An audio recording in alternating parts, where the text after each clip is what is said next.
بسم الله الرحمن الرحيم الحمد لله رب العالمين والصلاة والسلام على أشرف المرسلين سيدنا ومولانا محمد صلى الله عليه وسلم. السلام عليكم ورحمة الله وبركاته. waxaan halkan ka salaamayaa dhammaan Soomaali maxamed meel walba ay joogaan. waxay noo socda gabayadii diiniga ahaa ee taxanaha ahaa.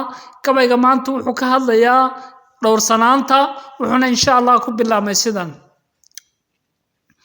dhowrsanaantu waa waxaad qeyrka dheer tahay, waa dhidib iimaanku ku dhisan yahay, akhlaaq kugu dheehan samahood soo dhaweysay iyo dhabtii sharaf weeye.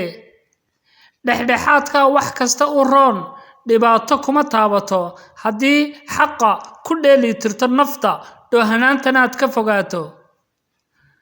dhaar waxaan ku mari haddii lagu dhirbaaxo oo dulqaadku kaana dhammaan, dhayal maaha guushiye wanaaga isdhinac taag. waxay dheeman noloshu ka qaalisanaataa kolkaa diinta lagu dhigay sharafteeda aad dhaxashee. ixsaanku qalbiga biyo dhigto ku dheeraato xuska eebbe dharaar walba. dar allana u dhool caddayso dhammaystirto salaada, soonkana aad ku dhiirato, sakadana aad dhiibto. qalbigii dhagax noqday, dareemihii dhintay, digrigood dhagaysataa jilciyo lagu dhaashadaaye.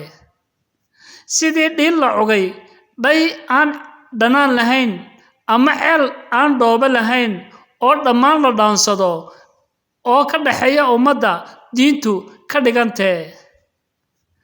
dhaaxaa waxdi ka dharagnay naftu dhayalsataa, iil in lagu dhigi wakhtigu dhow yahay, aan sidan isku dhaanno. ku dhaada wanaagga ka dheeroo xumaha, wixii dhacay hala dhakafaarine, dib in aadan ugu noqon dhakada geli. dhabbada saxda ahay ha ku limin dhaldhalaalka adduunkee kugu soo dhiiran, xaqana ha dhaafsan baadilka. waad mahadsantihiin dhammaantiin.